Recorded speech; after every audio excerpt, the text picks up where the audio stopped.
Hello, bien-aimé, sois béni au nom de Jésus. Sois béni, soyez bénis, tout le monde, soyez bénis au nom du Seigneur Jésus-Christ. Bonsoir. Bonsoir, frère. Vraiment, c'est avec la joie que la radio Femme Vertueuse en Jésus-Christ vous reçoit en cet après-midi. Soyez bénis, frère. Vous êtes le bienvenu au milieu de nous et nous vous laissons la parole, vraiment, que vous preniez la parole. Et avant de continuer, vraiment, nous remercions le Seigneur pour avoir permis que vous soyez au milieu de nous. Soyez bénis, frère. Amen. Amen. Que le Seigneur bénisse tout son peuple, tous ceux qui nous suivent dans le monde entier maintenant. Soyez tous bénis, sœurs, soyez tous bénis, frères, tous ceux qui écoutent la radio, même en rediffusion, tous ceux qui nous écoutent maintenant. Soyez tous bénis au nom du Seigneur Jésus-Christ. Amen, amen. Frère, hier, on avait commencé un thème, mais malheureusement, mais le Seigneur a voulu que ça soit aujourd'hui. Et on a commencé à parler de l'église. Je crois que vous allez encore recommencer parce que il y a beaucoup de saleté dans l'église. Beaucoup de choses qu'on rencontre dans l'église aujourd'hui qui n'est pas dans la parole de Dieu.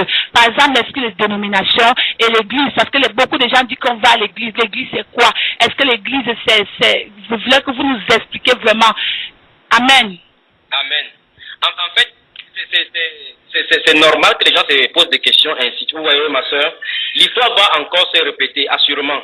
Parce que la Bible nous dit quoi? Si on lit par exemple le livre de Luc au chapitre 3, le verset 15, la Bible nous dit que le peuple, si vous lisez dans ce Luc chapitre, tout le monde prend sa Bible, Luc chapitre 3, le verset 15.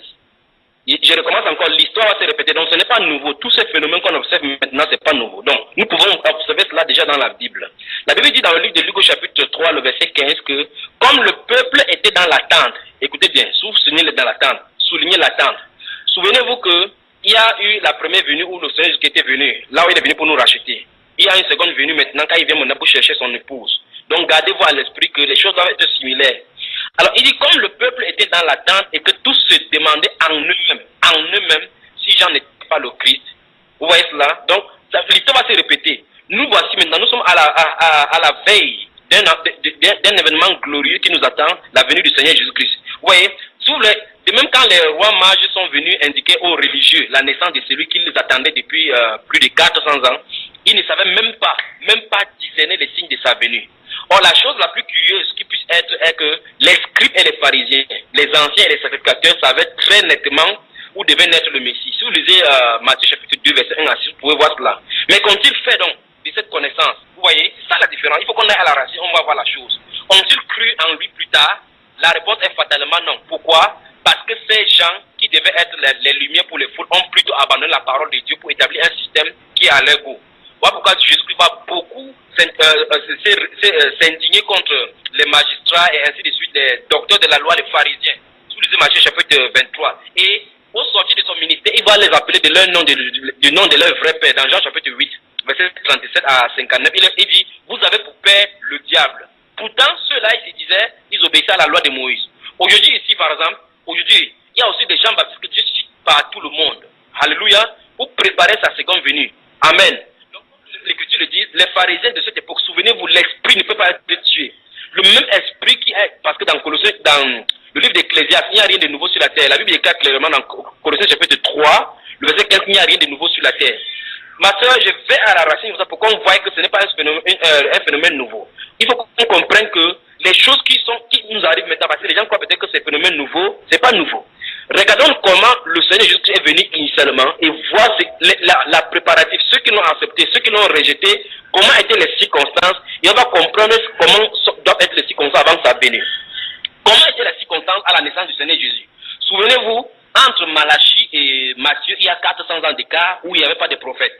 Un prophète, c'est un porte-parole de l'Éternel, c'est-à-dire qui est censé guider les gens dans la parole de l'Éternel. Le fait qu'il n'y ait pas eu de prophète durant 400 ans, les gens se sont formés en dénomination. Je veux qu'on voit bien la similitude. Par exemple, si vous lisez votre Ancien Testament, vous lisez depuis Genèse jusqu'à Malachie, vous ne verrez nulle part où se trouvent les pharisiens. Vous ne verrez nulle part où les sadducéens se trouvent, les hellénistes. Frères, sœurs, écoutez-moi très bien. Quand Jésus-Christ vient dans Matthieu, subitement on dit les pharisiens, les sadducéens, d'où sortent-ils? Rentrez dans la loi ou ne laissez pas le voir. Pourtant, il y avait une seule loi, il y avait un seul temple, un lieu d'adoration. Mais subitement, les synagogues sont nées. D'où sortent toutes ces choses alors qu'ils n'étaient pas dans le plan de Dieu? Mais regardez très bien. Jésus-Christ sort hors de ces systèmes-là. Il naît hors de ces systèmes à Bethléem, en Judée. Bethléem, il naît hors de ce système. Il grandit, il est au milieu d'eux. Après, il leur apporter la bonne parole, pour les faire sortir du système, pour les faire changer le système. Je veux que vous voyez cela. Mais avant que Jésus ne vienne pour préparer ses premières épouses-là, quelqu'un est sorti du milieu d'eux également, Jean-Baptiste. Et curieusement, les prophéties qu'il lisait étaient écrites sur lui. Il est écrit de lui dans le livre d'Ésaïe que c'est la voix de celui qui crie dans le désert. Et il est né au milieu d'eux, il savait très bien. Si vous lisez la Bible, vous allez voir comment les gens disent que les voisins disaient que sera cet enfant. Plus tard, il a grandi, il est venu annoncer le Christ et il a dit voici l'avenir de Dieu qui vaut le péché du monde. Mais ce qui est chose curieuse, c'est que ce sont les gens qui étaient des religieux sur place, qui étaient des docteurs de la loi, qui ont persécuté Jean, qui ont fini par le faire livrer et qui ont persécuté lui-même, y compris même le Messie. Voilà pourquoi il dit la chose va encore se répéter. Souvenez-vous, le message de la réforme finale de l'Église, qu'on retourne dans l'Église sans tâche ni ride, comme Jean a demandé qu'on sorte de dénomination, ça ne doit pas être acceptable par tout le monde. Les gens ne vont même pas comprendre pourquoi. Parce qu'ils ont déjà duré dans la dénomination comme cela avait duré chez les pharisiens, chez les sadduciens et autres depuis 400 ans et Dieu laissait faire. Mes chers amis, écoutez-moi très bien. Je veux que vous regardiez la similitude bien même. Le fait que les pharisiens, les sadduciens s'est réunis en groupe n'a pas changé le plan de Dieu, que Dieu sorte son groupe de là-dedans. Dieu est en train de préparer son peuple. Dieu veut qu'on sorte de là, selon Apocalypse chapitre 18, verset 4. Donc, le système dénominationnel est né comment? Avec le concile de Nicée. Si vous parcourez l'histoire de l'Église, ou bien dans la Bible même déjà, vous allez voir que l'Église a été conduite par le Saint-Esprit dès sa naissance. En fait, l'Église du Seigneur, il a dit dans Matthieu chapitre 16, le verset 18, il dit, je bâtirai mon Église et les cohortes, les feux de l'enfer ne peuvent même pas faire quoi que ce soit contre elle. Donc, et pour que ça soit possible, il faut que ça soit seulement le Saint-Esprit. Dans Jean chapitre 3, verset 8, Jésus a dit, il dit, tous ceux qui sont nés de l'Esprit, ils sont comme le vent. Alléluia, ils sont comme le vent. Le vent souffle, il dit, et le vent souffle et tu entends les bruits, mais tu ne sais d'où il vient, ni où il va. Il en est ainsi de tout homme qui est né de l'Esprit. Voilà pourquoi les gens que le Saint-Esprit est venu sur eux à la Pentecôte marchaient selon l'Esprit. Dans le livre des Actes des Apôtres seulement, il y a fait mention 57 fois de l'Esprit, pour montrer que ce sont les actes du Saint-Esprit. Donc l'Esprit de l'Église du Seigneur, ceux qui sont nés de nouveau doivent être conduits par le Saint-Esprit. Et si on est conduit par le Saint-Esprit, on comprendra le plan du Seigneur par rapport à l'Église. Alors, vous voyez, beaucoup de choses sont dites et ont été dites à propos de l'Église. Mais nombreux sont ceux qui ne savent vraiment rien. Alors, c'est finalement quoi dans l'Église? Certaines personnes pensent que c'est un lieu, un édifice, une cathédrale, d'autres appellent chapelle, où les religieux se rassemblent. On peut voir ainsi donc, les gens disent je m'en vais à l'église, ou bien sors de mon église, vous voyez, parce qu'on n'a pas compris les expressions. En fait, les gens sortent avec des révélations dans les écoles de théologie, suivent certaines idées qui ont été sur place, mais voici le problème. J'ai regardé et j'ai compris que voici le problème du monde. Personne n'est jamais venu avec une révélation et aller à l'origine dans la Bible. Qu'est-ce qui se passe? Les gens fondent leur ministère d'après d'autres ministères qui sont venus. Les gens vont à l'école de théologie, celui qui leur enseigne a une forme de ministère, il leur enseigne aussi ça, et ils reproduisent la même chose sans regarder. Or, Jésus-Christ, notre Seigneur, a dit dans Genèse chapitre 1, verset 11, que chaque plante doit produire selon sa semence et va porter sa semence en elle.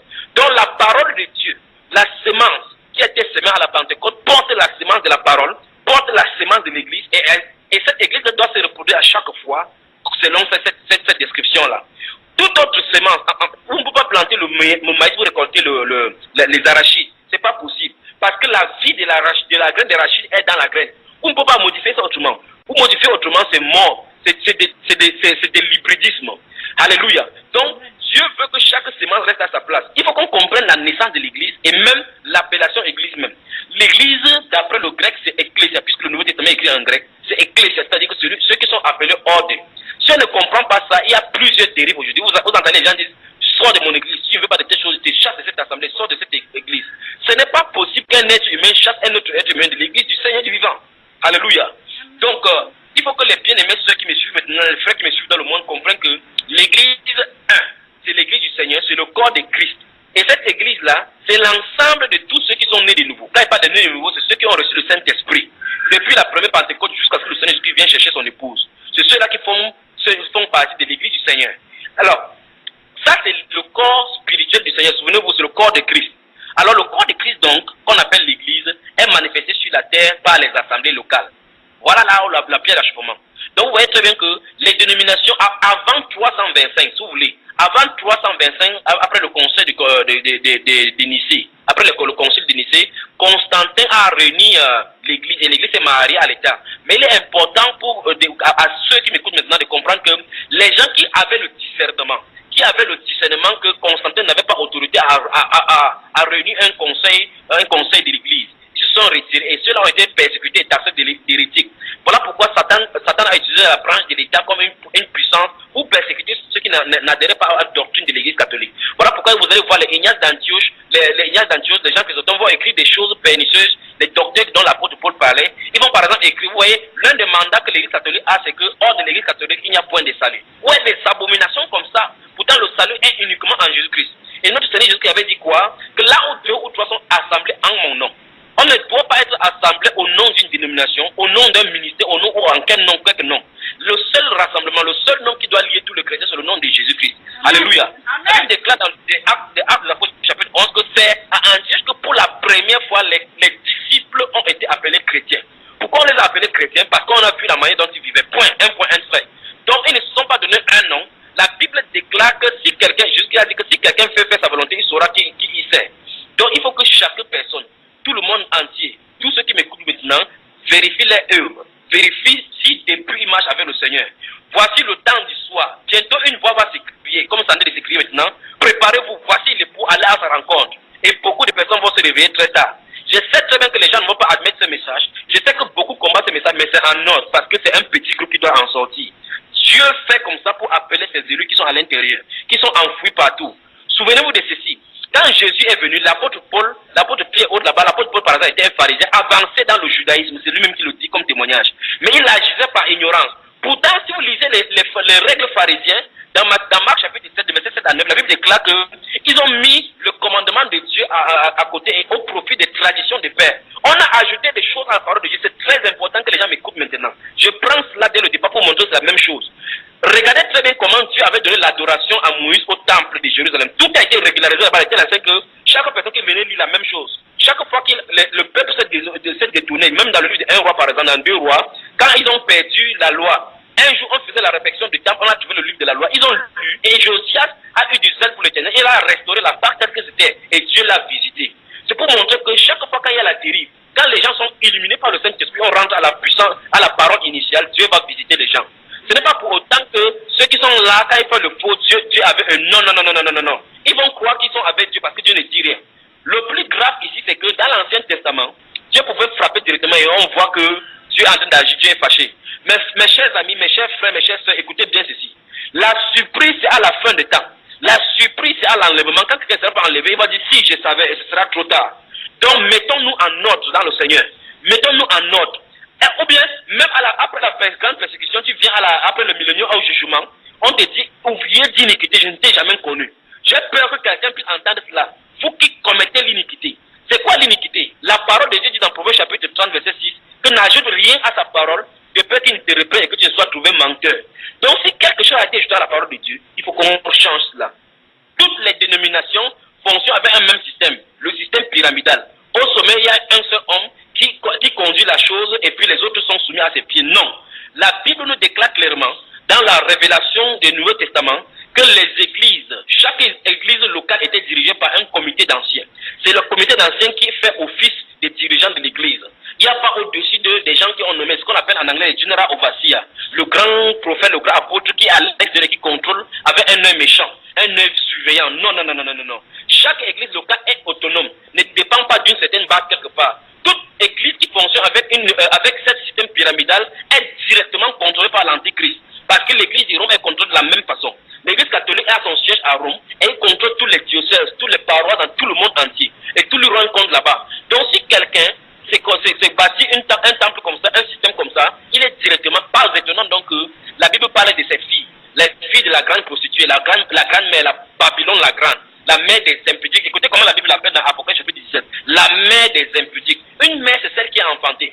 Donc quiconque va s'appeler de n'importe quelle dénomination dans ce monde entier, tu fais partie de ce système appelé le système babylonien. Donc Dieu demande à son peuple de sortir. C'est très important, ma chère sœur, que les gens puissent écouter pourquoi Dieu est en train de dire ainsi. Donc les dénominations naissent bien en existence à partir de Constantin, à partir du conseil de Nicée, et 325. Mais je vais vous dire quelque chose.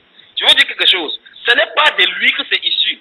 Si vous lisez les précédents empereurs qui étaient avant lui, la chose vient particulièrement de quelqu'un qu'on appelait Alexandre Sévère, dont les séquences de la dénomination viennent d'Alexandre Sévère. Souvenez-vous, à Rome, pendant le règne d'Alexandre Sévère, il y avait près de 7000 temples. 7000 temples à différents dieux et déesses répandus dans la ville de Rome. Sa mère s'appelait Mamé. Elle était à Antioche et elle avait suivi avec Origène, la doctrine d'Origène. Ceux qui me suivent, qui connaissent l'histoire de l'Église, doivent savoir qui était Origène. À Antioche. Origène était un évêque de l'Église d'Antioche. Alors, la mère d'Alexandre Sévère, qui était à Rome maintenant, avait suivi les enseignements d'Alexandre Sévère d'Origène. Elle est rentrée à Rome. Comme Alexandre Sévère était empereur en âge minorité, ça veut dire qu'elle était sous l'influence de sa mère. Alors sa mère lui a donné les tendances chrétiennes. Comme aujourd'hui les gens vous disent qu'ils portent à l'église, ils ont l'apparence externe chrétienne, mais qui à l'intérieur ne sont pas convertis. Qu'est-ce qui s'était passé? Dans leur paroisse, dans leur chapelle, vous comprenez, là où le roi habite, là où l'empereur habite, ils avaient des chapelles où ils avaient la statue d'Abraham, la statue de Jésus, la statue des autres dieux. Vous voyez? Donc ils avaient déjà cette sémence de dénomination. Et comme les autres dieux, jusque-là, jusqu'à Alexandre Sévère, avant 312, jusqu'à Alexandre Sévère, les chrétiens n'avaient pas de temple.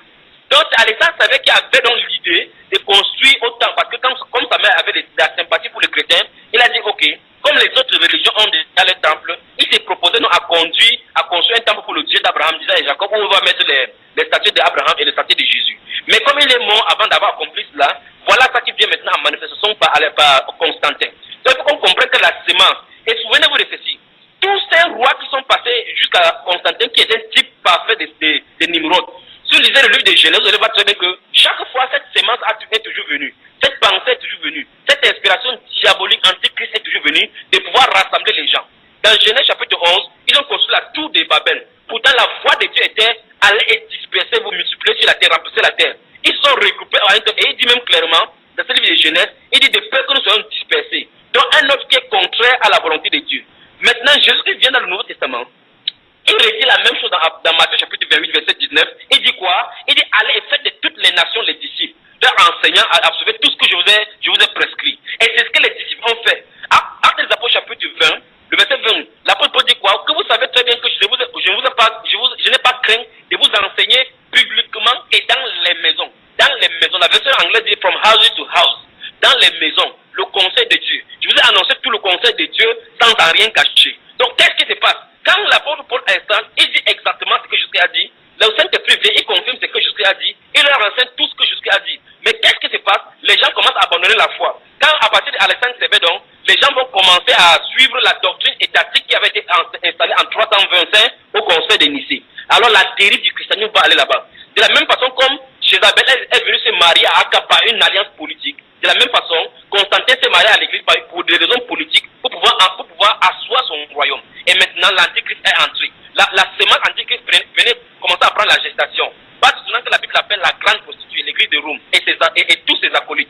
Donc si quelqu'un m'attend maintenant, il est dans une dénomination, il a une dénomination, il appartient au système antichrist. Voilà pourquoi dans l'Apocalypse chapitre 18, le Seigneur Dieu des armées dit à son peuple, mon peuple, sortez du milieu d'eux. Maintenant, je vais que vous preniez avec moi le livre d'Amos, le livre du prophète Amos au chapitre 5. Alléluia. Amen. Certaines personnes ne sont pas contentes, mais les enfants de Dieu, la voix du Seigneur retentit maintenant du ciel. Sortez du milieu d'eux. Et je crois qu'il y aura beaucoup de tous qui m'écoutent des États-Unis, de l'Italie, du Nigeria, partout dans le monde entier, appelez, posez toutes les questions, bien aimés frères. Je sais que ce n'est pas facile d'avoir été plusieurs années dans les dénominations. Ça n'a pas été facile aux pharisiens d'avoir été dans la loi, et subitement, Jésus veut leur dire, il dit que vous donnez la dîme de la manne, vous donnez la dîme du cumin, mais pourtant vous le mettez à côté de la justice. Pourtant, ils croyaient être sincères avec Dieu. Et la Bible déclare qu'ils sont assis dans la chair de Moïse. La vérité manifestée, la puissante visitation de la parole faite était au milieu d'eux, ils ne pouvaient pas reconnaître. Pourtant, Moïse avait écrit à propos de Jésus. Voici le temps du soir qui arrive également. Amos chapitre 5. Amos chapitre 5.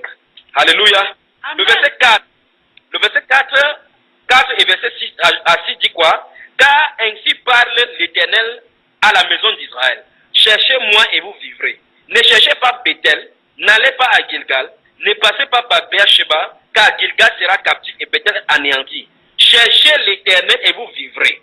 craignait qu'il ne saisisse comme un feu la maison de Joseph et que ce feu ne la dévore sans que personne à Bethel pour l'éternel. Remarquez très bien, Bethel, Gilgal, Bathsheba et autres, là, ce sont des lieux de manifestation de Dieu dans l'Ancien Testament. Mais subitement, Dieu dit ici qu'il ne réside plus là-bas, il ne se manifestera pas là-bas parce que les gens ont pris un lieu comme le lieu où Dieu habite. Non. Il a dit que le ciel a mon trône et la terre mon marchepied. Quelle maison pourrez-vous me faire? Quand les gens parlent de temple, ils disent que les Juifs partaient au temple. Pourtant, le temple prophétisait Jésus. Il a dit, quand ils étaient dans le désert, il a dit, quand vous serez entrés dans le pays que je vous ai promis, ce n'est pas ainsi que vous allez rendre de culte, parce qu'il y a un ordre dans le culte. Il y a un ordre, il a dit, là où vous allez rendre votre culte, là où j'ai fait résider mon nom. Et la Bible nous révèle que, dans le Nouveau Testament, là où Dieu a fait résider son nom, c'est en Jésus-Christ. Dieu s'est caché en Christ. Dieu s'est caché en Christ. L'adoration due à Dieu, maintenant, c'est pas Jésus-Christ. Et maintenant, nous sommes son corps. Nous sommes son corps. Nous tous, nous formons son corps et chacun a son membre. La Bible déclare dans 1 Corinthiens chapitre 3, le verset 16 à 17, que ne savez-vous pas que vous êtes le temple de Dieu et que l'Esprit de Dieu habite en vous? Si quelqu'un détruit le temple de Dieu, frère, donc il n'y a pas deux temples. Dans la période de Juifs, il n'y a pas deux temples. Il y avait un seul temple à Jérusalem. Si quelqu'un habitait Gaza, la Samarie, il fallait qu'il décide de place pour arriver à Jérusalem, quel que tu sois, qui que tu sois. Maintenant, Jésus-Christ l'a donné prophétiquement. Il dit, détruisez ce temple-ci et je le rebâtirai en 3 jours. La Bible déclare qu'il parlait du temple de son corps. Bien que physiquement, le temple a été détruit sous Titus en l'an 70. Mais il parlait de son corps spirituel, de son corps physique qui devait être détruit et qui devait ressusciter. Maintenant, il refait son corps. À la résurrection, après l'ascension, il a fait venir son corps, son corps est devenu vivant.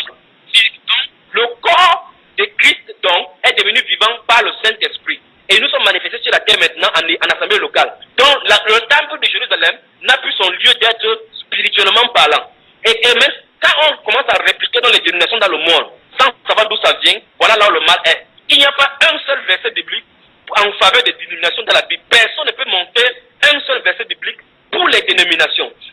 Donc, si un frère est en train de m'écouter maintenant, si un pasteur est en train de m'écouter maintenant, il doit savoir que sa fondation n'est pas suivant la Bible. Et Jésus avait dit dans Luc chapitre 6 que si quelqu'un bâtit sa maison, il ne bâtit pas sur le roc. Quand les vents vont souffler, la ruine sera terrible. Alléluia. S'il ne bâtit pas la maison sur le roc, c'est Christ. Christ est la révélation de Dieu. Christ est la révélation de Dieu. Et c'est lui qui doit bâtir son église.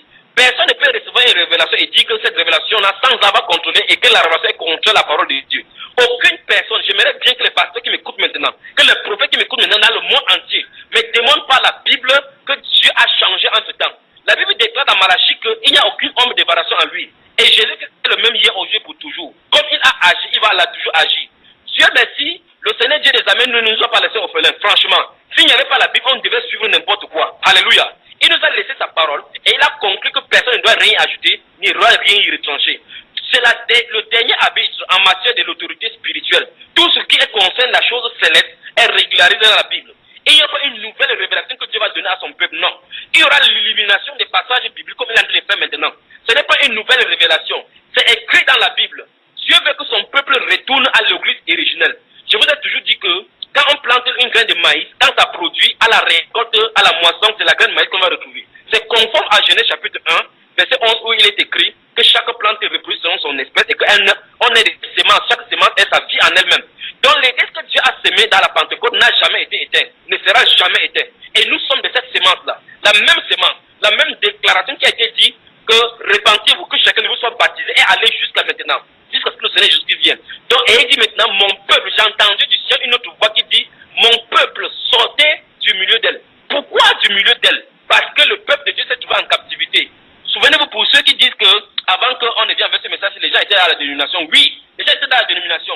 Avant que Jésus ne vienne, les gens étaient dans la secte des pharisiens. Oui, avant que Jésus ne vienne, les gens étaient les hellénistes. Oui, l'apôtre Paul était pharisien. Les autres étaient des partis des sadduciens. Les autres étaient des partis des juifs affranchis. Ceux des types de la synagogue des affranchis. Alléluia. Mais parmi tous ceux-là, le Seigneur est sorti de là-bas. Crispus est sorti de là-bas. Jason est sorti de là-bas. L'apôtre Paul est sorti de là-bas. Le Saint-Esprit les a fait sortir de là-bas. Et plus jamais ils n'ont plus parlé de leur secte. Plus jamais ils n'ont plus parlé de leur dénomination. C'est la même chose qui va se passer. Tous ceux-là, les pôles, les pieds qui se trouvent dans les dénominations maintenant, vous qui écoutez la voix de Dieu, sortez du milieu d'eux. Et il faut que vous compreniez le pourquoi Dieu dit. Parce qu'on est hors du plan de Dieu. Souvenez-vous, lors de la persécution, des grandes persécutions qui a eu lieu après Constantin, sur Dioclétien particulièrement, et sur les différents rois qui ont suivi, Qu'est-ce qui s'est passé? L'église va basculer dans un processus de plus de 1000 ans de ténèbres, qu'on appelait l'âge des ténèbres de l'église. Alors, durant cette période-là, vous voyez, à l'âge de Thyatire et de Thyatire et de Smyrne, qu'est-ce que la Bible, Dieu va dire quoi? Il dit soit fidèle jusqu'à la mort. Dieu permettait qu'on tue les gens. On a crucifié les gens. On a brûlé les gens. Janda et autres, jeté les gens en pâture au lion. Parce qu'ils avaient la vérité. Parce qu'ils tenaient pour la vérité. De la même façon, il y a des gens baptisés maintenant. Il y a l'esprit de Dieu maintenant sur des gens qui vont tenir ferme contre l'esprit dénominationnel. Et souvenez-vous, ce n'est pas l'État qui va persécuter plus. Souvenez-vous, ce n'est pas l'État qui va persécuter plus. Souvenez-vous, ce ne sont pas des Romains qui ont persécuté Jésus. Ce sont des pharisiens qui sont allés le livrer entre les mains de Jésus. Jésus a dit dans Matthieu que leur bien ou vos frères vont vous livrer. Vous vous souvenez de cela? Donc parce que leur œuvre est mauvaise. Quand on va dénoncer les œuvres, ils vont dire, les voilà, c'est eux qui vont comme ça. Et eux-mêmes, ils vont former des congrégations pour nous livrer. Mais nous n'en faisons notre vie aucun cas, comme si elle nous était précieuse. Nous allons prêcher la parole de Dieu. Alléluia. Donc, aucune autorité sur cette terre, aucune personne sur cette terre n'a d'autorité au-delà de la parole de Dieu. Toute autorité qui ne se soumet pas à la parole de Dieu, qui n'est pas en droit de la parole de Dieu, doit être bafouée par tous les enfants de Dieu qui sont sous cette autorité. Alléluia. La seule autorité sur nous, c'est l'autorité du Saint-Esprit. Et toute personne, toute autorité parmi les hommes qui dit quelque chose qui est contre la parole de Dieu, nous devrons nous tenir contre cela et subir la persécution. Souvenez-vous, plus les persécutions passaient dans l'histoire de l'Église, plus les gens, l'amour était grand pour le Seigneur. Amen. Les gens donnaient volontiers les biens. Lisons le livre d'Hébreux chapitre 13. Alléluia. Alléluia. Quelle église glorieuse nous avons. Nous avons une question, frère. On a la question, la sœur Ngoma, Amanda de Dubaï. Elle a écrit, elle demande, le fait que les gens vont à Bethel, à Nazareth, à Galilée, est-ce que c'est une abomination? Exactement. Voilà pourquoi Dieu a dit dans Amos chapitre 5, verset 4, il dit ne cherchez pas là-bas. Parce que les gens avaient pour habitude, et c'est le propre des êtres humains. Quand Dieu se manifeste quelque part, directement le lieu. Ici au Cameroun, on a dit que la statue de Marie, la démon appelée Assad est apparue en Simalène. Les gens sont allés déterrer les arbres là-bas parce qu'il y a une manifestation spirituelle. C'est comme ça l'être humain. Alléluia. À bien plus, on peut adorer quelqu'un. Donc Dieu dit qu'on ne cherche pas un lieu, qu'on le cherche. Si on le cherche d'après sa parole. Alléluia. Amen. Si vous lisez dans le si vous lisez l'histoire de l'arche de l'alliance qui avait été prise par les Philistins, vous lisez, la Bible déclare que dans le livre de comment s'appelle? Dans le livre de 1 Chronique, la Bible déclare que David a un conseil. Souvenez-vous, David c'est l'homme selon le cœur de Dieu. David a un conseil avec tout le peuple et il dit, ça fait longtemps que l'arche de l'alliance n'est pas revenu à Jérusalem. Montons prendre l'alliance, l'arche de l'alliance de notre Dieu. Vous voyez, ils avaient des bonnes paroles, ils parlaient des dieux d'Israël. Ils ne savaient pas autre Dieu. Souvenez-vous bien de ça, vous qui m'écoutez maintenant. Qu'est-ce qu'il a fait? Il a raboté les plus beaux bois, le plus beau chariot pour aller transporter l'arche de l'alliance. À partir de cet instant-là, David avait raté le plan de Dieu. Alléluia. Donc, allez chercher Dieu. Remarquez très bien. Oh, quand l'arche va se pencher, puis il va tendre la main, le feu de Dieu va sortir, va le brûler. David va prendre conscience que, qu'est-ce que j'ai fait là? Je ne peux pas le mettre chez moi. Il ne peut pas mettre cette arche chez moi. Pourquoi? Il y avait le prophète Nathan là-bas. Pour chercher l'Éternel, il devait chercher l'Éternel selon la parole de l'Éternel, comme il avait toujours fait pour aller en guerre. Il va choisir sa propre voie, voulant servir Dieu à sa manière. Mais au chapitre 15, qu'est-ce qu'il va dire? Il va appeler les Lévites et les sacrificateurs pour leur dire quoi? Il dit parce que nous n'avons pas cherché l'Éternel selon sa parole. Parce que nous n'avons pas cherché l'Éternel selon sa voie. Parce que vous n'y étiez pas la dernière fois, l'Éternel nous a frappés. Amen. Parce que la loi de Dieu disait que la l'arche de l'alliance, quel que soit l'endroit, on devait le déplacer. C'est grâce aux Lévites. C'est seulement les Lévites qui devaient porter l'alliance sur les épaules. Même si tu avais l'aéroport, tu as le grand aéroport, le plus grand avion, Dieu avait décidé, et c'est définitif et c'est total, que l'arche de l'alliance devait être porté par les Lévites, pas autre tribu. Si Manassé avançait là-bas, Dieu devait le frapper. C'est un signe pour notre époque, pour ceux qui disent que Dieu est avec nous, Dieu est avec nous. Dieu était avec David, mais Dieu l'a corrigé. Dieu l'a corrigé. Dieu merci, David s'est repenti et il est revenu à la raison. Je prie que les pasteurs qui ont porté l'arche de l'alliance alors que ça n'était pas réservé, qui ont porté les dénominations alors que ça n'était pas comme ça, reviennent à la parole de Dieu comme David l'a fait. Voici la voix de Dieu qui cherchait moi par ma parole. Dieu n'a pas changé. S'il n'a pas fait quelque chose, dans le livre d'Éphésiens chapitre 2, le verset 20, la Bible dit que nous avons été édifiés, construits, les chrétiens sont bâtis d'après le fondement des apôtres et des prophètes, Jésus-Christ était la pierre angulaire. Donc, si les apôtres ont fait, frères, sœurs ont fait. S'ils n'ont pas fait, on met ça de côté. Tout ce qu'on y ajoute vient du diable. C'est ce que la Bible déclare. La Bible déclare que la parole de Dieu est oui et amen. Amen, amen, amen, amen, frère. Mais je veux savoir, pour quelqu'un, par exemple, moi que j'ai grandi dans les dénominations, et puis on a quand même vu la présence de Dieu là-bas. il y a la présence de Dieu. Quand j'ai donné ma vie à Jésus, c'était dans les dénominations. Est-ce que Jésus là, c'est pas le même Jésus que maintenant, ou bien c'est toujours le Seigneur? Pas une question. Vous voyez, ça touche là donc la question de dispensation. J'aimerais bien poser la question que, comme vient de poser, plusieurs personnes ont la même question. Prenons un exemple. Vous vous souvenez que quand le Seigneur Jésus était là, il y avait un souverain sacrificateur appelé Caïphe, n'est-ce pas? Celui qui était souverain sacrificateur cette année-là. Alors, si vous lisez le livre des Jean au chapitre 11, à partir du verset 45 et plus, qu'est-ce qu'il est écrit? La Bible déclare que les Sanhédrins se réunis, c'est Caïphe qui s'est levé, il a dit que vous n'y voyez rien, vous ne voyez pas qu'il est important que c'est un homme qui meurt pour le peuple. La Bible déclare qu'étant souverain sacrificateur, il prophétisa. Vous avez entendu ça? Il prophétisa que non seulement Jésus devait mourir pour le peuple, mais c'était afin de réunir les enfants de Dieu dispersés. La question que je pose est, par quel esprit prophétisait-il, puisqu'il était souverain sacrificateur de Dieu? Donc voilà, Dieu montre maintenant qu'il y a une nouvelle ère qui est en train de se passer. Jésus est en train de faire une chose nouvelle. Lui, il est dans une ancienne alliance. Et cette alliance-là, il est souverain sacrificateur selon un ordre, selon une dispensation. Mais le problème, c'est qu'il se trouve devant, face à face à une dispensation. C'est qu'on appelle par exemple la zone tampon. Donc la zone où la loi devait faire place à la grâce. Alléluia. Là où la loi devait faire place à la grâce. Maintenant, ça, c'était le trait d'union entre la loi et la grâce. Voilà le souverain sacrificateur selon la loi à là-bas. Voici le souverain sacrificateur selon l'ordre de Melchizedek, se tenant devant lui. Le souverain sacrificateur selon l'ordre de Melchizedek, l'autre souverain sacrificateur selon la loi, prophétise dans sa vie.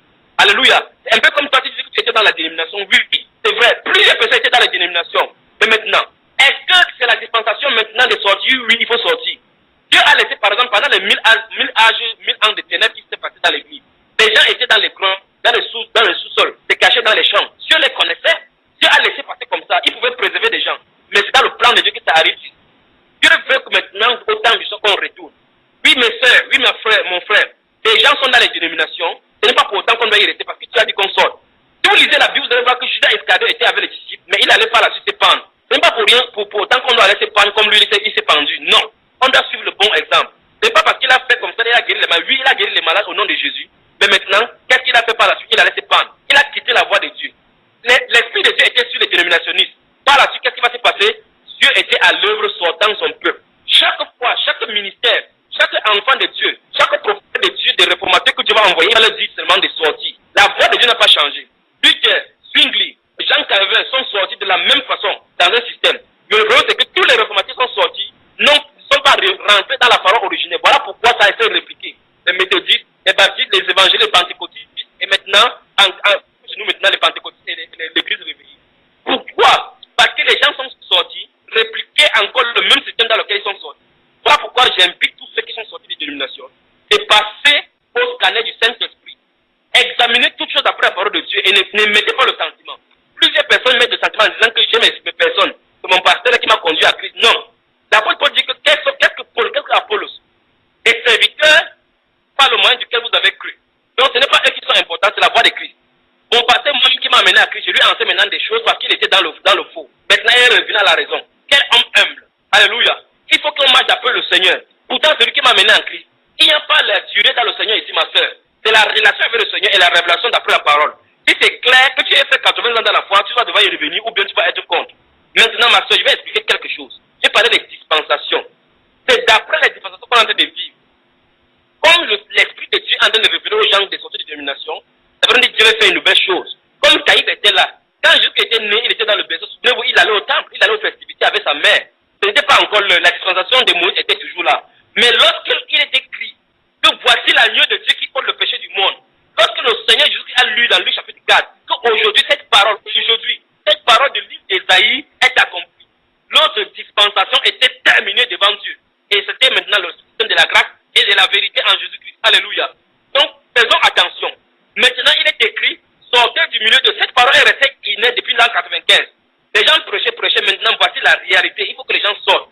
Les deux dispensations, le système de Moïse, le système de la loi, le système des dénominations étaient toujours là. Mais maintenant, Dieu veut faire une chose nouvelle. Selon le plan avec initialement en lui-même. Amen. Amen. Amen, frère. Maintenant, on sort pour aller où? On sort pour aller rester à la maison, frère.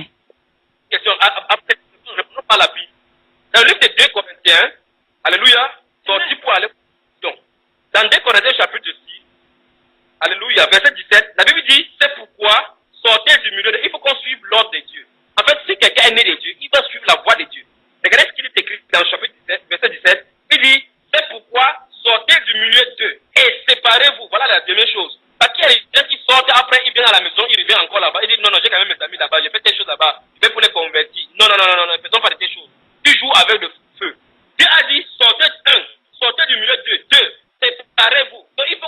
séparation physique. Il faut qu'il y ait une séparation claire, dit le Seigneur. Et dit, ne touchez pas à ce qui est impur.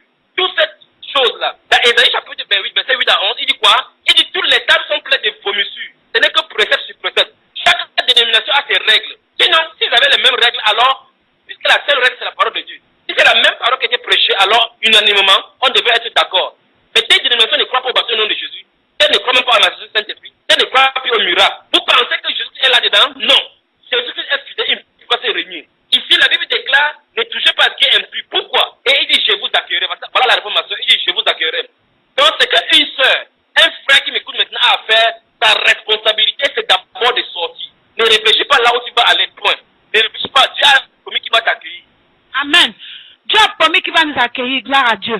Maintenant, frère, les gens disent que les disciples partaient au temple, qu'il n'y a pas un problème, que d'abord, mais ça n'a rien à voir, que ça n'a rien à voir sur le salut, que les disciples partaient au temple et ils rompaient les pains dans les maisons.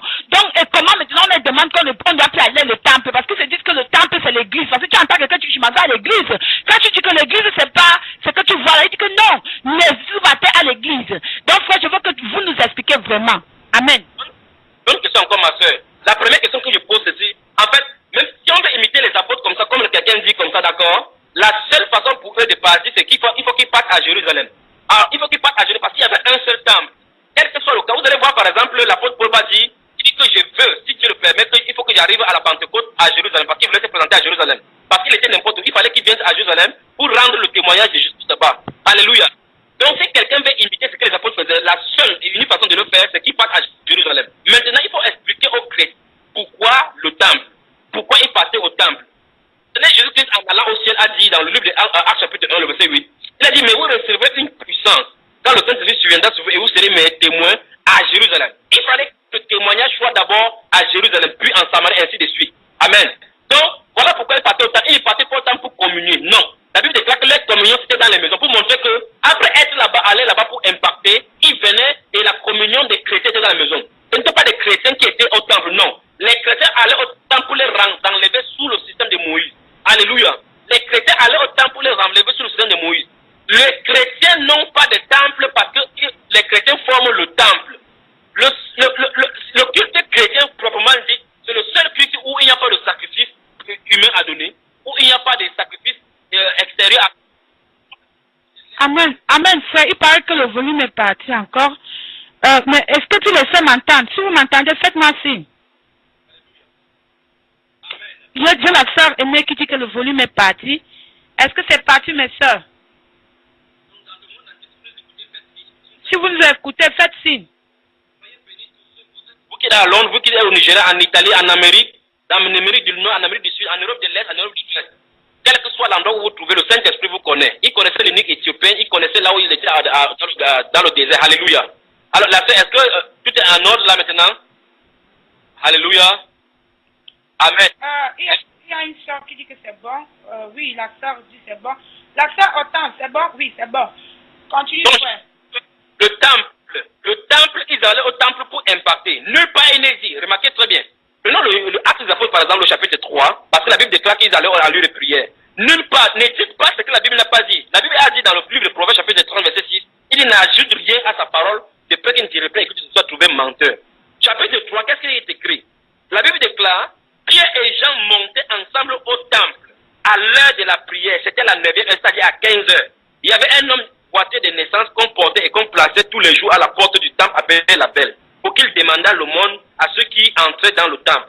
Cet homme, voyant Pierre et Jean qui allaient y entrer, leur demanda l'aumône.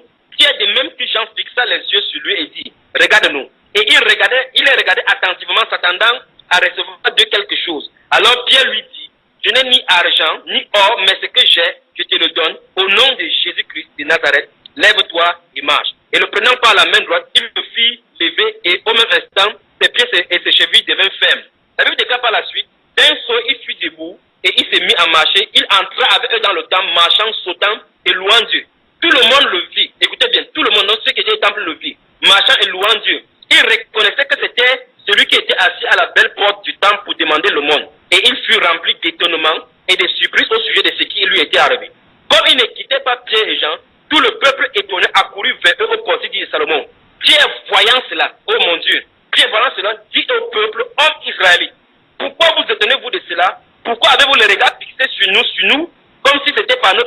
puissance ou par notre piété que nous eussions fait marcher cet homme. Alléluia. Donc vous voyez, la Bible n'a pas dit que Pierre est allé au temple pour prier. Voici le but pour lequel il est allé. Subitement, quand il va prêcher maintenant, plusieurs personnes vont être converties. Voilà le pourquoi il partait au temple, partout. Et maintenant, pour ceux qui raisonnent ainsi, quand vous lisez Actes des Apôtres jusqu'au chapitre 18, à partir du verset 9, vous ne verrez nulle part, jusqu'à ce que le Nouveau Testament finisse, mes chers amis, lisez votre Bible. Vous ne verrez plus nulle part partout où il est écrit que les disciples allaient encore au temple. En fait, le Nouveau Testament conclut par ceci. L'acte des Apôtres conclut au chapitre 28, lisons au chapitre 28 quelque chose. Parce que les gens lisent ça, ils ne comprennent pas. Regardez bien. Quand les Juifs vont venir voir Paul dans sa maison de résidence où il était à Rome, voici ce qui se passe. Regardez bien. Verset 23 au chapitre 28 des Actes des Apôtres. Il lui fixait un jour et plusieurs vins le trouvaient dans son logis. Paul leur annonça le royaume de Dieu en rendant témoignage et en cherchant par la loi de Moïse et par les prophètes à les persuader de ce qui concerne Jésus. L'entretien dura depuis le lendemain, le matin jusqu'au soir. Écoutez bien, les uns furent persuadés par ce qu'ils disaient, les autres ne crurent point. C'est ça le groupe. Les gens vont comprendre, d'autres vont accepter, d'autres n'ont pas accepté. Nous on fait l'œuvre du Seigneur. Verset 25 dit quoi? Comme il s'est retiré en désaccord, Paul n'ajouta que ces mots. C'est avec raison que le Saint-Esprit, parlant à vos pères par le prophète Isaïe, a dit: va vers ce peuple et dit, vous entendrez de vos oreilles et vous ne comprendrez point. Vous regarderez de vos yeux et vous ne verrez point. Car le cœur de ce peuple est devenu insensible. Ils ont endurci leurs oreilles et ils ont fermé leurs yeux, de peur qu'ils ne voient de leurs yeux, qu'ils n'entendent de leurs oreilles, qu'ils ne comprennent de leur cœur, qu'ils ne se convertissent et que je ne les guérisse. Écoutez bien maintenant verset 28. Sachez donc que ce salut de Dieu a été envoyé aux païens et ils l'écouteront. Lorsqu'il dit cela, les Juifs s'en allèrent, discutant vivement avec eux. Donc voilà le but pour lequel il allait. La Bible déclare que le salut vient des Juifs. Il fallait que le témoignage soit d'abord établi à Jérusalem, soit d'abord établi parmi les Juifs, afin qu'ils soient sans excuse devant Dieu. Maintenant, comme ils ont rejeté, à partir du chapitre 18 des Actes des Apôtres, les apôtres ne mettent plus les pieds dans la synagogue, dans le temple. Parce que le témoignage, en effet, au chapitre 8, verset 1, Dieu va frapper par la dispersion, par le maître d'Étienne. Il va disperser les gens. Partout, ils vont aller rendre témoignage exactement là où Jésus avait dit dans Actes chapitre 1, verset 8, qu'il devait aller. Dans Actes chapitre 8, verset 1, il avait dit, vous allez aller premièrement à Jérusalem, en Samarie, en Judée et toutes les extrémités de la terre. Si vous lisez le chapitre 8, verset 1, ils sont allés exactement là-bas après la persécution, parce que c'est l'ordre de Dieu. Alors, quand vous voyez les gens qui étaient en Antioche, qui ont cru à Antioche, est-ce qu'ils partaient au temple? Il y a un temple à Antioche. Ceux qui ont cru à Corinthe, est-ce qu'il y avait un temple à Corinthe? Oh, que Dieu nous dit vraiment. Quand il y a ceux qui ont cru à Rome, est-ce qu'ils sont allés à Rome il y a un temple à Rome où ils devaient adorer? Ceux qui ont cru en Thessalonique, et ainsi de suite. Ah, frère, ils disent que c'est parce que c'est à cause de la persécution. Qu'ils ne partaient pas, puisqu'il y avait la persécution de l'église. Oh non, non. La persécution, remarquez très bien ce qui est écrit. Tous les chapitres 2, là où le Saint-Esprit est même descendu, la Bible déclare qu'ils étaient dans la chambre haute. Donc le Saint-Esprit est venu sur l'église et l'église est née dans la maison. Au chapitre 2, verset, la Bible déclare que le Saint-Esprit, tout à coup, il vient un vent impétueux, comme un vent impétueux, et le Saint-Esprit remplit la maison où ils étaient assis. Ils n'étaient pas dans le temple parce qu'ils attendaient ce que Dieu devait leur donner. Maintenant, regardez que l'église est née dans la maison. L'église est née dans la maison. Et par la suite, la persécution, ce n'est pas le problème, c'est pas parce qu'ils partaient au temple. Non, c'est pas seulement parce qu'ils partaient au temple. À cause du fait qu'ils étaient persécutés, qu'ils se réunissaient dans la maison. Ok. Après la persécution d'Étienne, la Bible déclare que l'église était en paix dans toute la journée en ce temps-là. Alléluia. La Bible déclare que l'église était en paix. Donc, ce n'est pas chaque fois qu'il y avait la persécution. Il y a eu persécution sous Néron. Nonobstant le fait que les chrétiens, on ne les persécutait pas parce qu'ils venaient au temple. Il y avait la persécution venant des différents royaumes. Il y avait la persécution des Juifs. Parce que cet apôtre, vous allez voir comment, quand on va l'amener en prison, les Juifs vont venir déposer contre lui. Il va appeler à César. Il va voyager jusqu'à Rome. Après, les Juifs vont voyager depuis Rome, depuis Jérusalem, pour venir à Rome témoigner contre lui. Donc la persécution n'était pas à cause du temple seulement. Ce n'est pas à cause de la personne qui habitait dans la maison. Il faut qu'on comprenne que l'église de Dieu, l'épouse du Seigneur Jésus, les frères et sœurs, en fait, nous appelons frères et sœurs. Notre réunion, c'est dans la maison, puisque c'est une réunion familiale. Nous nous comportons en famille. Nous rompons de plein la simplicité de cœur. Nous avons tout ensemble dans la communion. C'est comme ça. Dans les dénominations, c'est pas comme ça. Chacun sort de son lieu, vient se rassembler là-bas et par la suite, il rentre chez lui. Ce n'est pas la communion. La Bible déclare qu'ils demeuraient ensemble parce que c'était l'église de proximité. Les frères s'exhortaient mutuellement. Les gens qui habitaient à un pas, deux pas, trois pas pouvaient se réunir dans les maisons. C'est comme ça le modèle biblique de l'église. L'église se réunit comme ça en église locale de façon autonome et indépendante d'une dénomination, indépendante d'un général overseer, d'un apôtre qui a quelque chose en Amérique où elle a créé son église. Non, c'est l'église du Seigneur. C'est très important de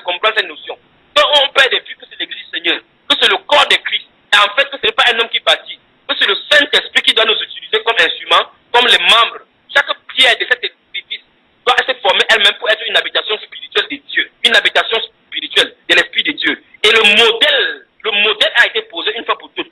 L'apôtre Paul le dit dans 1 Corinthiens chapitre 3, que j'ai posé la fondation comme un sage architecte et un autre bâti dessus. Il dit faites attention de la manière dont vous bâtissez dessus, parce qu'aucune autre fondation ne peut plus être posée, à savoir Jésus-Christ. Donc Jésus-Christ seul qui a la pierre angulaire, la parole, telle que la Bible est écrite, ma soeur. En fait, il ne devrait pas avoir de discussion. Si quelqu'un est sincère, mais remarquez bien que David a été sincère, il a reconnu sa faute. L'apôtre Paul, quand il a été appelé, il croyait servir sincèrement Dieu. Alléluia. Puis il a fait les études doctorales. Qu'est-ce qui s'est passé? Ne réussit-il pas? Souvenez-vous de Gamaliel qui était un docteur de la loi. Il a vu encore l'apôtre Paul, il a dit non, c'est pas moi qui l'ai formé. Cette chose-là, ça vient de Dieu, on ne peut pas combattre. Pourquoi? Parce qu'il voyait très bien que ce qu'il avait enseigné à l'apôtre Paul n'a rien à voir. L'apôtre Paul dit qu'il persécutait à outrance l'église de Dieu vivant. Mais il agissait selon dans l'ignorance. Beaucoup de personnes travaillent avec l'esprit des disputes, avec l'esprit antéchrist. Parce que l'antéchrist veut dire l'anti-parole. Si quelqu'un dit quelque chose qui est contre la parole, je douterai de l'esprit qu'il a reçu. Parce que Jésus a dit que quand le Saint-Esprit viendra, il vous conduira en toute la vérité. Le Saint-Esprit ne peut pas venir conduire les gens dans le mensonge, c'est pas possible. Donc je réponds à ta question. Si c'est un autre esprit qui est venu sur eux, alors ce n'est pas l'esprit de Dieu. Parce que la Bible déclare dans 1 Jean chapitre 4, il dit, mais bien aimé, n'ajoutez pas foi à tout esprit, mais sondez tout esprit pour savoir s'il vient de Dieu. L'esprit qui confesse Jésus qui venait en chair. Jésus qui venait en chair est confessé parce que c'est la parole manifestée. Et la parole et l'esprit sont un. La parole ne peut pas, le Saint-Esprit ne peut pas venir confesser autre parole parce que Jésus a dit qu'il va venir, il va nous conduire dans toute la vérité et prendra de ce qui a lui la parole pour manifester à l'église. Donc, il dit qu'il a la révélation, c'est contre la parole de Dieu, ça ne vient pas de Dieu. Alléluia. Oui, amen. Et on m'a aussi dit que, bon, que ça n'a rien à voir, que ça soit à la maison, que ça soit sous l'arbre, qu'il y a les pays, par exemple en Chine, les gens se retrouvent dans les catacombes, que c'est la même chose, que c'est la même chose, c'est la même chose si les gens peuvent se retrouver quelque part dans une vie, dans un immeuble, que le problème ce n'est pas l'immeuble, frère. Je voulais que, parce que le Seigneur m'avait montré que il y a un cancer spirituel dans l'église. Il faut que je prie contre pour que le cancer la quitte. Un cancer qui est en train de se répandre. Donc je veux savoir le cancer spirituel là c'est quoi, frère? C'est le fait que les gens portent le nom, parce que moi je sais que les enfants de Dieu n'avaient pas de nom. Donc le fait que les gens s'identifient avec le nom, et maintenant si on rentre dans la maison, frère, quelle est la différence entre les gens qui se réunissent dans les maisons et les gens qui se réunissent dans les buildings? Parce que ici nous avons commencé à nous réunir dans la maison, il y avait quelqu'un qui disait que non, comment les gens nombreux, allons louer un endroit, et heureusement que le Seigneur n'a pas permis. Donc je voulais que vous entrez vraiment dans, vous nous éclaircissez là-dessus. Donc voilà pourquoi, après cette sortie des dénominations comme ça, il faut que les gens soient épurés. Sinon, ils vont répliquer encore le même système. Parce que c'est un système dont il est question. Ce ne sont pas les êtres humains dont il est question, ma soeur. Ce n'est pas les êtres humains dont les flics combattent. C'est le système dénominationnel. Il faut que les gens comprennent très bien. Le système qui a été mis en place est un système contrôlé par l'Antéchrist. Prenons un exemple. Dans le livre de Daniel, par exemple, vous allez voir que le roi Darius avait 120 satrapes parmi lesquels il y avait Daniel. 120 satrapes maintenant dans les provinces étaient comme le gouverneur qui rendait compte à Daniel, à Darius. Mais dans au-dessus de Darius, il y avait une entité spirituelle. Satan ne peut pas être partout comme notre Dieu pour contrôler son royaume. Qu'est-ce qu'il fait? Il maintient les gens dans un système de pyramides, sachant que chaque personne doit rendre compte à une autre personne et au sommet on doit rendre compte. Donc c'est le système pyramidal, le système dénominationnel, c'est le système pyramidal. Comme tu as dit, l'église du Seigneur n'a pas de nom. L'église du Seigneur c'est une entité spirituelle. C'est pas possible. En fait, quand on dit l'église du Seigneur, comment quelqu'un peut dire que j'appartiens au corps de Christ et il dit que nous sommes l'église de tel? Jésus a dit là où 2 ou 3 sont unis en mon nom, sont assemblés en mon nom. On ne peut pas s'assembler pour un âme et être au nom d'une autre personne, c'est pas possible. Donc quand quelqu'un dit en Chine, vous remarquez donc ceux qui se réunissent dans les catacombes, sous les arbres, comme vous dites comme ça là, ils n'appartiennent pas à des dénominations. C'est rend grâce à Dieu particulièrement en Chine et dans le pays de Népal et Pakistan et autres là, où les frères se réunissent dans les maisons. En fait, il faut que Dieu suscite des personnes comme ça, en fait, qu'on l'admette ou pas. Le bulldozer du Saint-Esprit est en marche. Toute personne qui va s'opposer contre ça sera brisée. Et toute personne qui va se contre l'Esprit de Dieu ne font que s'attirer des ruines. Mais ceux qui vont accepter le mouvement de cet esprit vont aller sur les ailes du grand aigle, le Dieu des armées. Alléluia. Amen. Donc, finissent donc dans des maisons, se réunissent sans prendre de nom. Maintenant, quelle est la différence, comme tu as posé la question, quelle est la différence entre ceux qui se réunissent dans le nom? En fait, il faut que vous compreniez. Il n'y a pas de communion au sens biblique du terme dans les dénominations. Ça ne peut pas possible. Pourquoi? Parce que c'est une famille. Dans les dénominations, on ne se rencontre pas en famille, dans la maison. La Bible est claire, c'est la maison. Pourquoi? Si on prend par exemple, je prends par exemple la Sainte Seine. La Sainte Seine doit se passer, on repas. C'est le modèle biblique là-bas. Dans les dénominations, c'est impossible.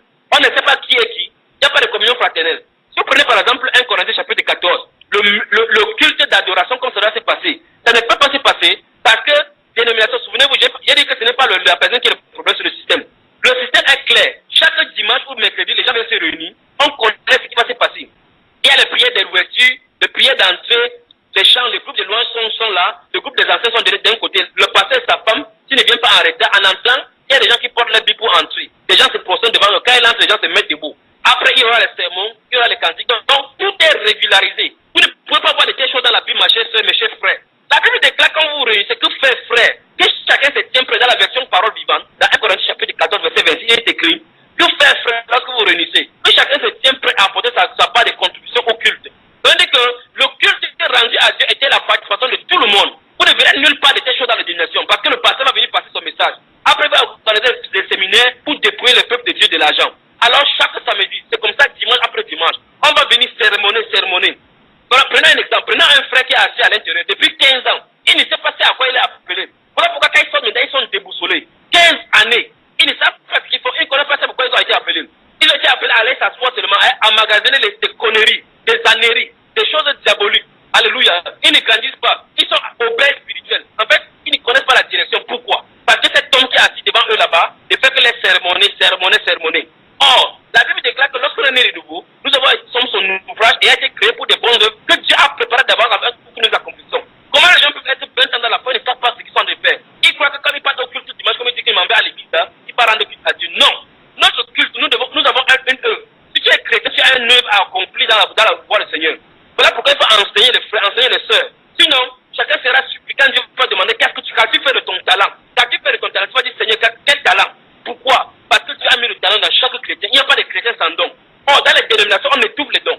Si tu appartiens à une dénomination qui ne croit pas aux dons de prophétie, si l'esprit de prophétie te manifeste, tu te laisses, tu t'inscris par le Seigneur, on va dire, tais-toi, c'est un démon. Pourquoi? C'est le système. Parce que chez nous, nous ne croyons pas aux prophètes. Nous croyons seulement au pasteur, au docteur. D'autres ne croient pas, oh ma soeur, oh mon frère. Il y a beaucoup à dire là-dessus. Alors que dans la maison, les dons se manifestent. Les gens se manifestent. Chacun se tient contenté. En fait, les gens qui fuient pas à la dénomination, ce sont les gens qui aiment le fou. Ils partent se cacher pour fuir leurs responsabilités. Ils ont donné la responsabilité de la prière au pasteur, la responsabilité de l'étude biblique au pasteur. En fait, si quelqu'un lit la Bible à la manière de cette, il va sortir des dénominations. Je ne peux pas dire plus que ça. Parce que quoi? La parole de Dieu et les dénominations sont totalement opposées. C'est diamétralement opposé. Amen. Oui, frère. Si il y a une soeur qui posait, dit que, frère, mais si on vit dans un lieu où nous sommes seuls, comment devons faire pratiquer cela? Amen. Si tu es seul, ces genre de questions-là, je vais répondre à cette soeur en disant ceci. Tu ne peux jamais dire que tu es seul. Parce que Élie a dit la même chose dans le livre de 1 roi. Dieu lui a dit que non, ne crois pas que tu es seul. Je me suis réservé 7000 hommes qui n'ont pas fléchi le genou. Prie ma soeur. Ma soeur Claire, tu es un témoignage vivant. Quand tu as commencé, quand tu étais d'une nation, tu étais seul. Mais maintenant, vous êtes nombreux. Pas vrai? Oui, frère. Le Saint-Esprit qui ramène les gens. Si une personne sort, alors qu'elle reste dans sa maison, elle lit la Bible, elle dit Seigneur, purifie-moi des différences sorcellerie, comment enseigner. Et puis, mets aux côtés de moi, Seigneur, ceux avec qui il veut communier. Souvenez-vous, mes soeurs, ne soyez pas allés à la précipitation.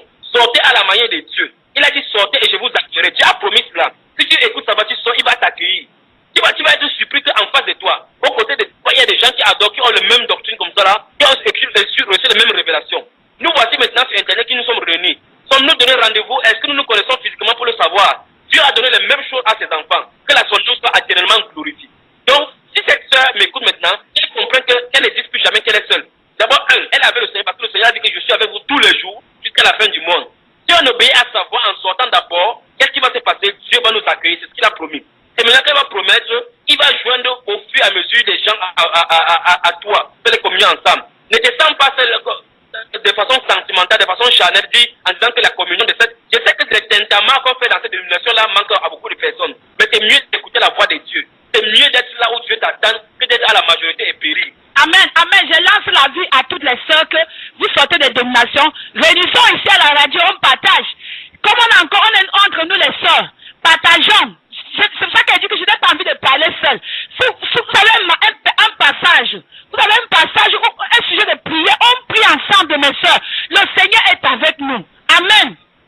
Bien plus, ma sœur Claire, fais-les comprendre que n'importe où elles sont, il faut qu'elles nous fassent l'état de lieu de là où ils se trouvent, que ce soit à Milan, n'importe où à Manchester. Comme ça, comme avec des frères et des sœurs qui sont dans des maisons qui pourront prier ensemble. La sœur qui en est la question, elle peut faire comme ça, à 2 pas de sa maison, il y a des frères qui se réunissent là-bas, mais elle ne connaît pas. Mais maintenant, si peut-être on est en contact, en donnant sa destination, sa description, son adresse, hors antenne, on peut la connecter avec quelqu'un qui est proche d'elle.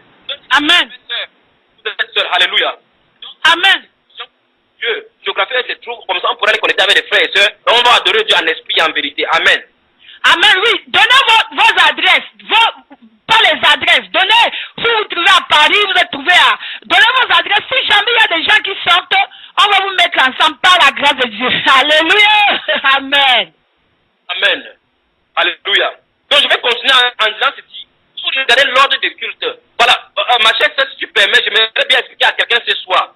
L'une des doctrines les plus pernicieuses qui soit entrée dans l'église, c'est ce que Jésus a fait dans Apocalypse chapitre 2. La doctrine des Nicolaïtes et la doctrine de Balaam. En fait, si la doctrine de Nicolaïte s'attache quelque part dans un système, directement la doctrine de Balaam va s'installer. Ma chère sœur, est-ce que les gens savent vraiment ce que c'est que la doctrine de Balaam? Moi, je sais que la doctrine de Balaam, Nicolaïde, c'est le fait de contrôler les gens. C'est-à-dire, tu ne peux pas, même si le Saint-Esprit te dit quelque chose, tu ne peux pas. Il faut que le pasteur approuve. Moi, j'ai vécu cela, frère. Je sais que telle chose, voici la volonté de Dieu. Moi, je dis que non, puisque le pasteur n'a pas approuvé, j'ai été dans une dénomination où on m'a demandé d'enlever toutes mes vidéos dans YouTube. Et il fallait accepter. J'ai refusé, j'ai dit, mais le Seigneur m'a donné une mission. Comment je vais enlever? On m'a dit que si tu n'enlèves pas, tu sors. Pourquoi? Parce que j'avais une autre, je disais que non, nous les enfants de Dieu, on ne doit pas, voici comment on doit faire, on doit mettre les noms de côté. On dit que c'était le démon, que je suis animé d'un démon. J'ai un esprit de rétrograde en moi. Aujourd'hui, mon frère, tous mes frères m'ont abandonné à cause de cela. Il n'y a pas de problème. Soit écoute la voix de Dieu. L'apôtre Paul a dit qu'il n'a pas résisté à la vision céleste.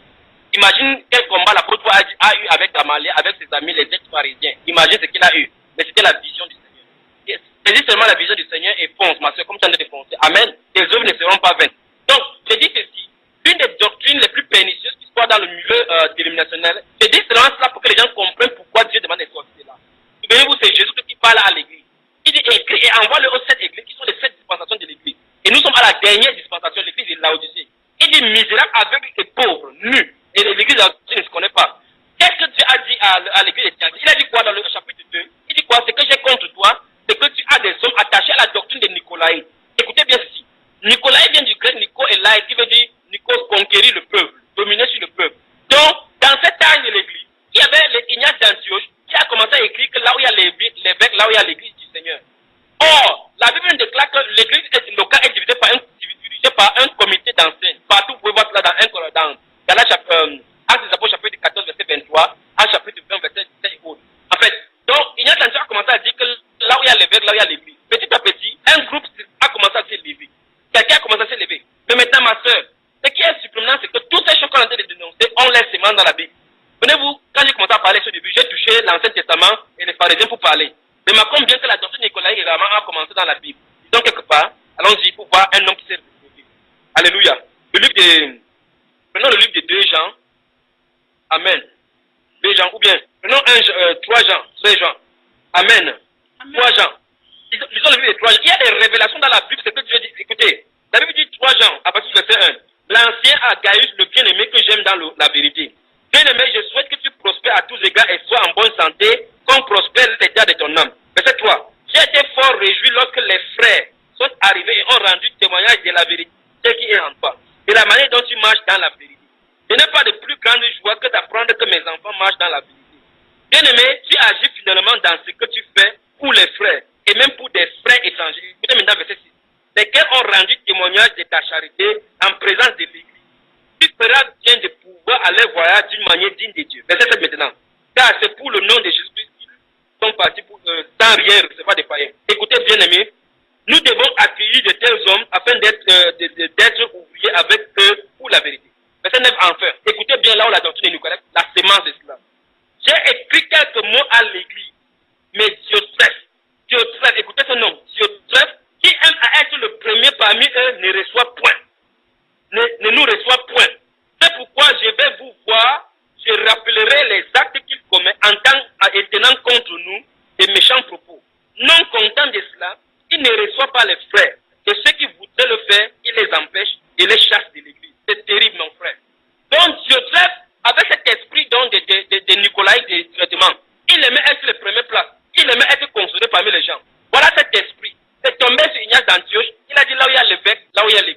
Pourtant, Jésus a dit que lorsque vous assemblez, ce sont les évêques, les gens qui se considèrent comme les grands qui doivent être les serviteurs.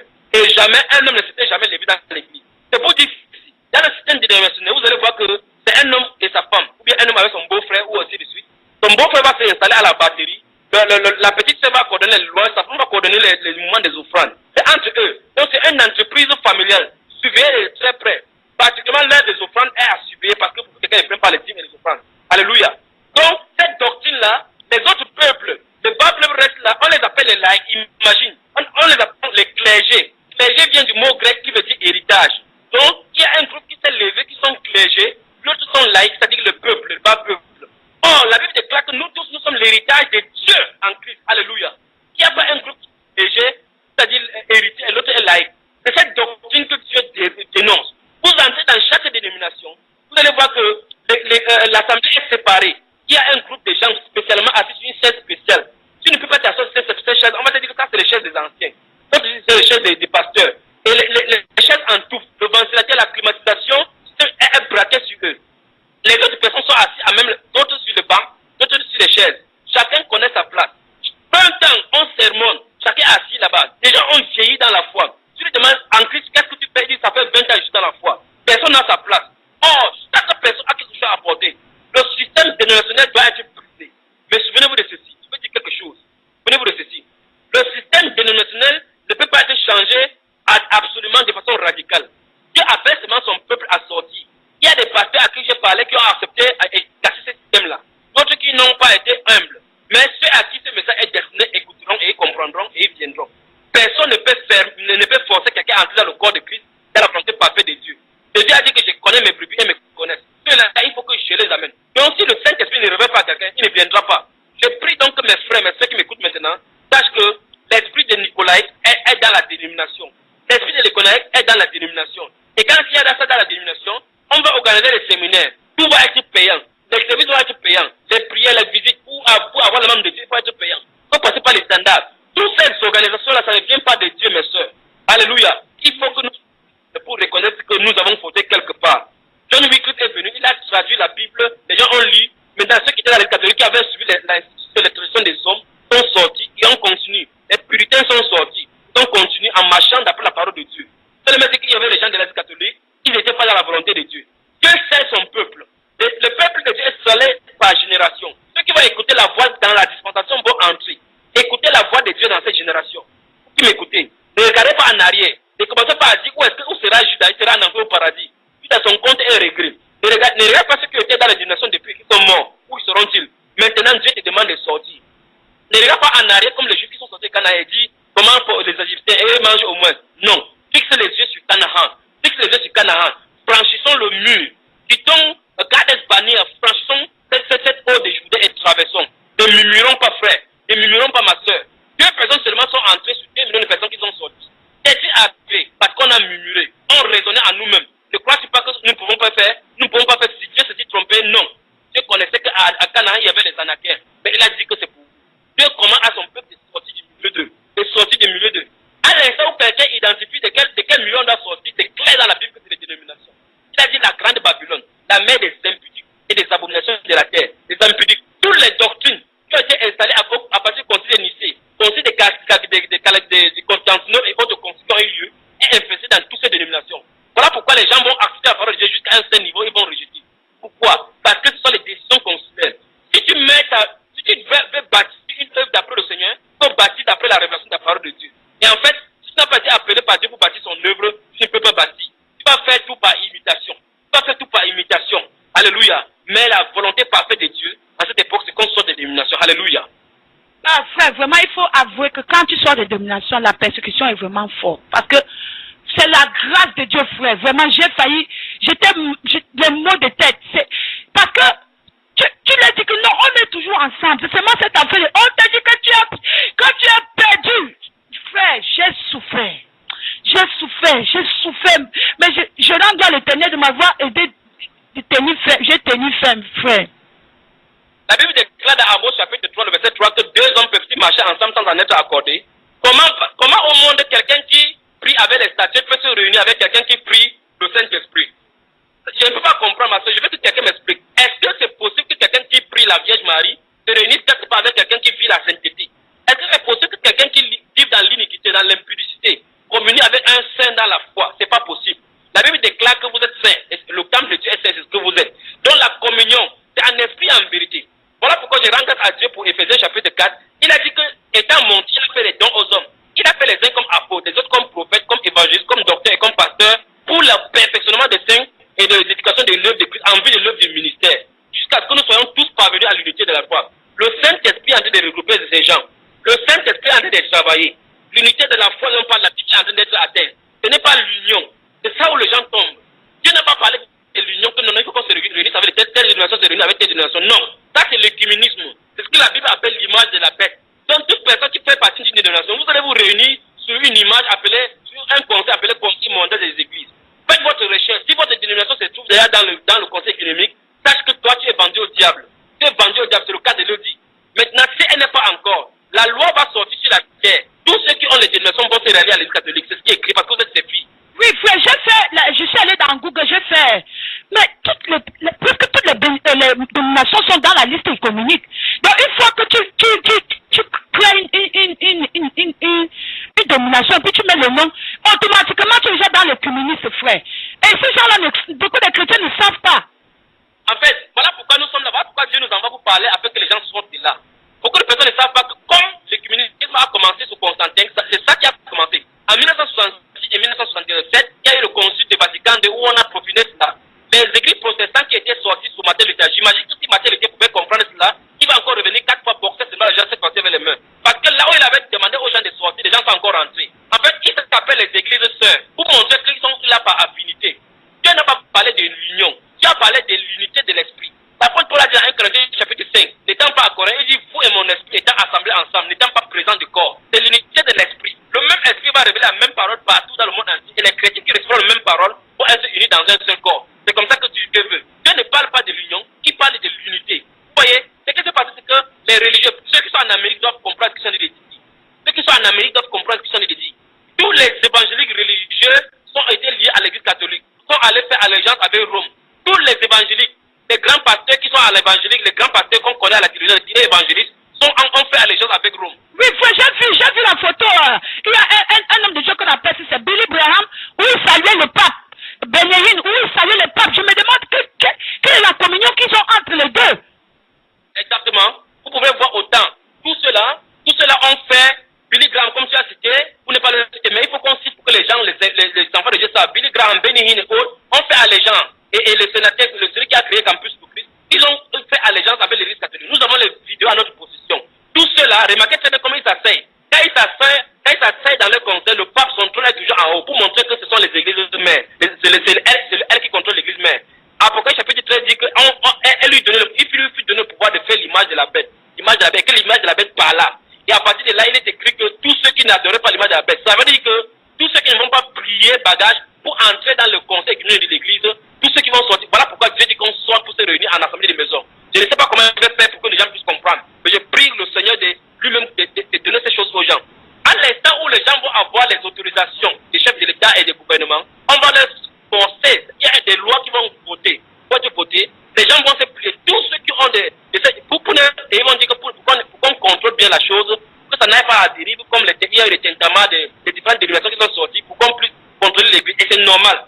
L'État doit contrôler toute la situation afin que ça ne soit pas une association montée contre l'État. Mais c'est le plan de l'Antichrist qui est derrière. Dieu nous révèle que tous ceux qui vont refuser ces catégories de faits vont subir la persécution. Que mes sœurs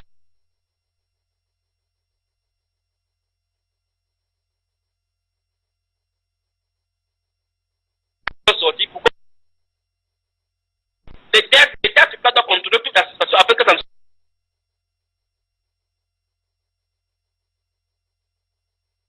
pas de faire.